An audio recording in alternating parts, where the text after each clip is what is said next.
안녕하세요. 경제 읽어주는 남자 김원석입니다. 반갑습니다. IMF의 중국 경제 경고, 유동성 함정에 빠진 것이 아닌가 진단하고 있습니다. 정말 시진핑 국가주석도 중국 경제를 좀 달려보고자 각종 정책들을 가동하고 있지만, 아무리 채찍질을 해도 중국이라는 나라가 더 이상 고성장은 끝났나 보다, 이제 저성장을 점차 받아들여야 되는 국면인가 하는 생각을 하게 만드는 국면입니다. 성장 속도는 점차 둔화돼서 중성장, 저성장을 받아들여야 되는 것이 뭐 그렇게 대단한 일인가 하는 생각을 할 수 있지만, 세계 경제를 들여다볼 때 중국이라는 이 거대한 나라가 만약에 이 위태위태한 일들이 하나 벌어져서 뭐 중국발 금융위기, 중국발 부채위기, 중국발 뭐 부동산 위기, 이런 것들이 터지기만 한다면 그 영향은 세계적으로 정말 어마어마할 것이고, 워낙 한국 경제가 중국에 대한 의존도가 높기 때문에 한국 경제도 뭐 정말 중국 경제 위기 상황에 놓일 때 그냥 멀쩡할 수만은 없을 것이다 하는 생각을 하게 만듭니다. 저도 이번 2025년 경제전망서를 준비하면서 내내 중국 경제를 계속 예의주시할 수밖에 없었습니다. 중국 경제가 워낙 세계 경제의 약한 고리로서 부채 위기, 유동성 함정, 저성장의 늪, 혹은 디플레이션의 늪, 정말 많은 정말 종합병원이라고 할까요? 그런 국면에 놓여 있기 때문에 중국 경제를 제대로 진단하고 그것이 어떤 위협을 가져다 줄지를 판단해야만 또 세계 경제의 흐름, 한국 경제를 조망할 수 있기 때문에 저 역시 이 경제 전망서를 쓰고 준비하는 내내 중국 경제를 고민하지 않을 수가 없었습니다. 중국 경제를 고민하는 것이 아니라 중국 경제가 어떤 상황에 놓일 때 그게 한국 경제에 어떤 영향을 미칠 것인지, 한국 경제는 어떤 충격을 받을 수 있을 것인지, 또 그런 것들을 어떻게 피해 나갈 것이 수 있을지를 고민하는 것이라고 볼 수 있겠죠. IMF도 그런 측면에서 비슷한 고민을 한 것 같습니다. 중국에 대한 차이나 리포트라고 볼까요? IMF의 중국 경제 경고의 메시지를 던지는 이 보고서가 얼마 전에 발표됐었고, 이 보고서 내용 속에서 제가 이 경제전망서 발간 기념과 함께 같이 전달해 드릴 메시지들이 분명히 있어서 여러분께 해당 내용들을 전달해 보도록 하겠습니다. 중국 경제가 정말 상당한 수준으로 성장하고 도약한 건 틀림없는 사실인 것 같습니다. Extreme Poverty, 극단적인 빈곤, 극빈이죠. 그 극빈율, 빈곤율을 보면 1990년 중국은 세계의 극빈율과 비교했을 때 엄청나게 차이나게 높았습니다. 가난한 자들이 정말 많았었던 것이죠. 근데 2019년으로 세계의 빈곤율과 중국의 빈곤율을 비교해 보면 중국의 빈곤율이 훨씬 더 밑돌면서 떨어졌습니다. 거의 0에 가까운 빈곤율이에요. 중국이 상당한 도약을 이루어 왔다라는 것을 충분히 가늠케 해주는 그런 지표인 것 같습니다. 또 해당 국가의 건전한 성장 혹은 선진국 진입 여부, 뭐 이런 것들을 진단할 때 많이 들여다보는 잣대 중에 하나가 기대 수명이에요. Life expectancy.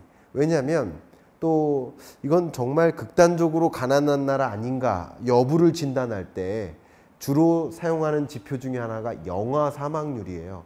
북한 경제를 진단할 때 영아 사망률이 더 높아졌나 낮아졌나 이렇게 판단을 많이 합니다. 그만큼 빈곤한 국가가 영아 사망률이 높고, 빈곤한 국가가 물론 식량 문제도 있겠지만, 그렇죠? 더 중요한 것은 위생이라든가 이 보건, 의료 시스템, 이 수준을 판단하는 것이기 때문에 이 라이프 익스펙턴시는 그런 측면에서 그만큼 그 나라가 얼마나 도약했는지를 확인하기 위한 좋은 잣대로 쓰이기도 합니다. 근데 보시는 것처럼 세계의 라이프 익스펙턴시가 1990년부터 최근까지 이렇게 향상되는 구간 동안 중국의 경우에는 유독 강하게 향상되어 왔다. 그만큼 보건, 의료, 방역 이런 시스템이 충분하게 갖추어진 나라로서 현재는 중국이 부상한 것이다. 중국은 이만큼 성장한 것이다. 근데 중국에 대한 호평은 여기서 끝납니다. 이 IMF 보고서에 이 그래프 하나 빼고는 다 중국에 대한 악평밖에 없어요. 어떤 악평이 있는지 지금부터 보겠습니다. 바로 중국이 그렇게 성장해온 이면에는 어두운 그림자가 있다. 가장 그 어두운 그림자는 바로 부채인 것이다. 중국 경제가 성장해온 것은 상당 부분 부채에 의존해서 성장해온 것이다. 그 부채는 household debt, 가계부채도 있고, 역시 government debt, 정부 부채도 있고, non-financial corporate, 당연히 가계기업 정부, 기업 부채도 있다. 가계기업 정부라는 3대 경제 주체가 모두 다 부채를 끌어다가 집을 샀고, 부채를 끌어다가 건물 지었고, 부채를 끌어다가 인프라 지었다. 그렇게 성장한 것이기 때문에 앞으로 고도의 성장을 이어나갈 수는 없다. 지속 가능한 성장은 어렵다라는 판단을 이 부채의 덫에 걸렸다는 측면에서 생각해 볼 수 있을 것 같아요. 그래서 질문을 던져봅니다. 과연 중국은 지속 가능한 성장을 할 수 있을까? 24년 1분기, 2분기를 기준으로 본다면 유독 이 빨간색 private investment 이 부분이 급감하는 것을 확인할 수 있어요. 이 4개의 부문을 쌓아 올린 것이 그 나라의 경제 성장률이라고 보면 좋아요. 근데 4개를 쌓아 올리는데 각각의 기여도를 본다면 이제 investment, 기업의 신규 투자, 민간 기업의 투자 규모는 마이너스로 기여도를 오히려 끌어내리는 역할을 해요. 그만큼 신규 투자가 위축된 거예요. 고정자산 투자가 위축된 거예요. 중국 경제가 신규 기업의 투자가 일어나지 않는다. 그 투자의 일부는 건설 투자, 일부는 설비 투자일 텐데 중국 경제가 뭐가 도대체 어려워서 기업의 신규 투자가 부진할까? 더군다나 중국은 경기를 부양시키기 위해서 아직까지 금리를 인하하기만 했는데, 아직까지 유동성을 공급하기만 했는데, 그럼에도 불구하고 중국 경제는 왜 이렇게 신규 고정자산 투자가 일어나지 않는 것일까? 과연 중국은 지속 가능한 성장을 할 수 있을 것인가? 그 질문을 던지지 않을 수가 없습니다. 또 중요하게 지켜봐야 될 지표 하나는 소비입니다. 중국이 이미부터 경제 구조를 바꿔나가겠다. 외수 위주의, 소위 수출 위주의 경제성장 전략이 아니라 내수 중심의 경제성장 전략을 꾀해 나가겠다. 그 내수의 핵심은 바로 소비인데요. 소비자의 컨피던스, 소비자 신뢰지수가 이렇게 급감했습니다. 100을 기준으로 크게 밑도는 양상을 여러분 확인하실 수 있습니다. 그뿐 아니라 desire to save, 저축에 대한 의사, 저축 의지가 굉장히 강해졌습니다. 왜 이렇게 저축률을 늘리고 저축 의지가 강해졌을까요? 그만큼 지금까지도 중국 경제가 위태위태해 왔지만 앞으로의 중국 경제도 기대가 되지 않는다라는 판단하에 이 저축 의지가 강화된 거예요. 불확실할 때, 여러분 미래가 불확실할 때 더 저축해야 된다고 생각하지 않으세요? 미래가 확정적이다. 나 이번에 취업에 성공했어. 대기업이야. 나 그러니까 지금 소득은 없으나 대출 이만큼 의존해서 차 한 대 뽑겠어. 이렇게 판단하는 거 아니에요? 앞으로에 대한 기대가 긍정적일 때 대출을 의존해서 뭔가를 사고 하는 거 아니겠습니까? 반대의 경우 앞으로의 기대가 불투명할 때, 지금은 소득이 있어도 앞으로 불투명하다고 생각할수록 저축하는 그 저축률이 높아지는 거 아니겠습니까? 이렇게 소비로 이어지지 않아요. 저축, 여러분 소득이 있습니다. 소득 중에 절대적인 비중을 저축을 해요. 그만큼 소비 여력이 축소되는 거 아니겠습니까? 중국의 성장은 지속 가능한가? 라는 질문에 대해서 신규 설비 투자가 이어지지 않고, 설비 투자가 이어지지 않으니까 일자리가 나타나지 않아요. 신규 일자리가 나타나지 않으니까 유독 청년 고용이 어려운 겁니다. 청년 고용이 어렵고 청년들은 소득을 영위할 수 없고 미래가 불투명하니까 소득이 있는 자도 저축을 하고 소비하지 않고, 그러면 결국 기업들은 더 적극적으로 투자할 수가 없는 거예요. 이게 악순환되는 국면에 있기 때문에 지속 가능하다고 할 수 있을까요? 중국 경제가 끝난 건 아닙니다. 중국 경제가 무너진 건 아닙니다. 중국 경제 위기 상황은 아니야, 아직까지는. 그러나 중국이 당면한 이런 경제 상황은 계속 성장세가 둔화되고 있는 저성장을 받아들여야만 하는 그런 상황에 놓인 거예요. 제가 지난주에 2025년 경제전망서를 내면서 이 경제전망서의 대주제로서 항복점이라고 표현했어요. 그죠? 기억하십니까? 그 항복점이라고 표현한 이유는 이 물건을 특정한 힘을 주면 구부러져요. 그죠? 이 나뭇가지를 구부러뜨릴 수 있어요. 근데 힘을 빼면 다시 제자리로 가요. 그죠? 근데 이 나뭇가지에 특정 힘 이상으로 줘버리면 나뭇가지가 구부러집니다.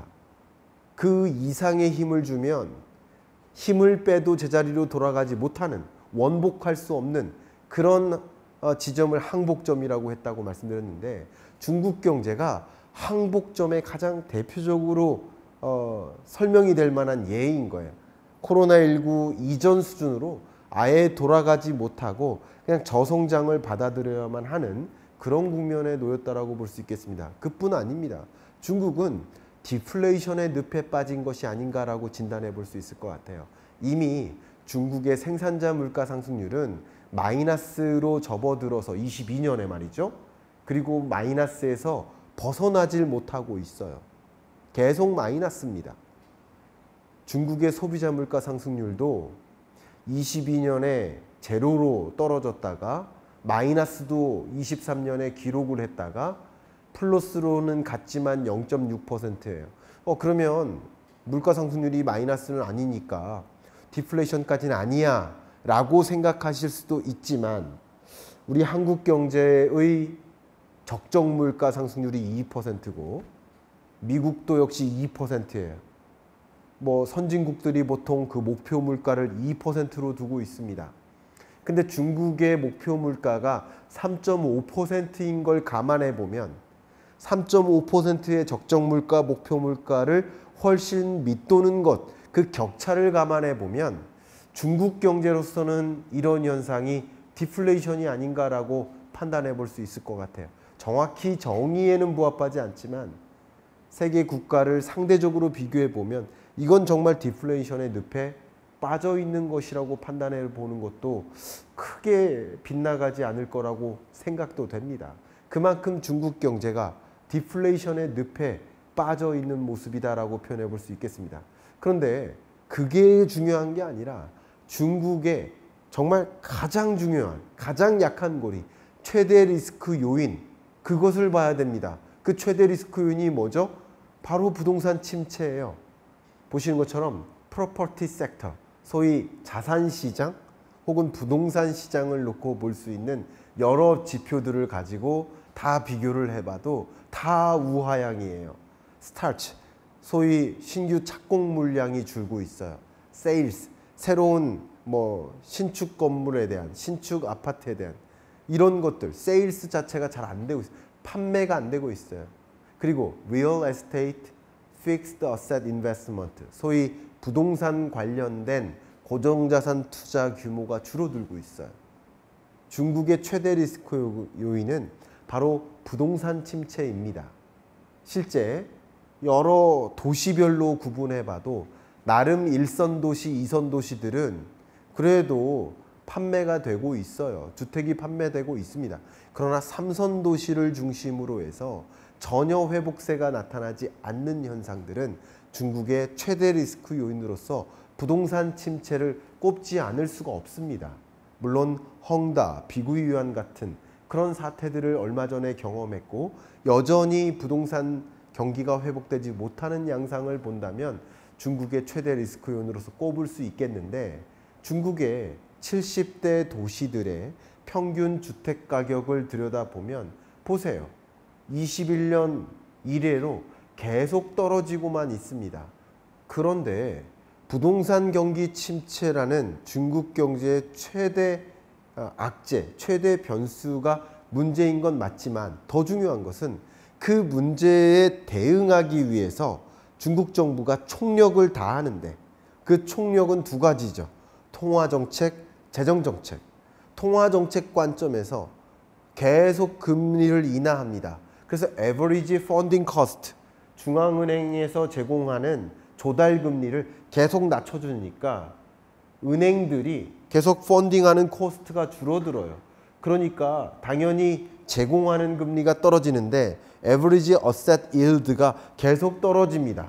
그러면 이렇게 금리를 계속 내려주고 유동성을 공급해 준다면 그러면은 부동산 경기 침체 현상이 어느 정도 제자리로 돌아올 수 있어야 되는데 돌아오지 못한다는 거예요. 이게 뭡니까? 유동성 함정이죠. 아무리 유동성을 공급해도 이 독에 밑둥이 빠져서 아무리 물을 부어도 물이 계속 빠져나가는 것처럼 유동성 함정에 빠진 것처럼 부동산 경기 침체를 극복하고자 유동성을 공급하고 금리를 인하해도 작동이 되지 않는다는 거예요. 바로 그 문제죠. 작동이 얼마나 안 되나요? 보시는 것처럼 중국의 인벤토리, 소위 미분양 주택이 계속 쌓이고 있습니다. 어떤 보도에 따르면 중국에 팔리지 않고 있는 집의 개수가 1억 채가 된다. 물론 중국 인구를 감안하면 그게 얼마나 큰 규모인가 생각해 볼 수 있겠지만 1억 채에 달하는 또 몇 천만에 달하는 집들이 아직도 판매가 안 되고 있다. 계속 쌓이고 있다. 아무리 유동성을 공급해도 집이 매각되지 않고 있다. 이런 현상 굉장히 중요한 현상이고 쉽게 말하면 앞에 말씀드렸던 것처럼 유동성을 공급해서 기준금리를 인하해서 몰기지 이 마켓에 금리를 계속 내려나가는데도 불구하고 이런 부동산 경기 침체로부터 벗어날 수 없는 상황, 이런 것을 유동성 함정이라고 볼 수 있지 않을까. 결국 25년, 24년 하반기부터 세계 각국이 금리를 인하하는 피벗의 시대에 진입하고 그러는 와중에 중국 경제는 계속 이런 위기 국면, 위기 요소, 위험 요소들을 해결하지 못하고 있는 국면에서 정말 우당탕탕하는 일들이 있을 수 있고 중국 경제가 이렇게 어려운 국면에 놓일 때 한국 경제에 그 위험이 전이되거나 경기가 계속 둔화하는 국면에서 우리의 수출길이 막히거나 하는 요인들이 계속 발생할 수 있기 때문에 중국 경제의 흐름과 진단을 명확히 하고 우리는 어떻게 중국 경제의 모습에서 대응해 나갈지, 디리스킹 해 나갈 것인지, 그 위험을 우리의 위험으로 받아들이지 않도록 어떻게 차단해 나갈 것인지를 더 고민해 주실 수 있는 그런 계기가 되시기를 바라는 마음으로 오늘 경제 읽어준 남자 마무리하도록 하겠습니다. 감사합니다.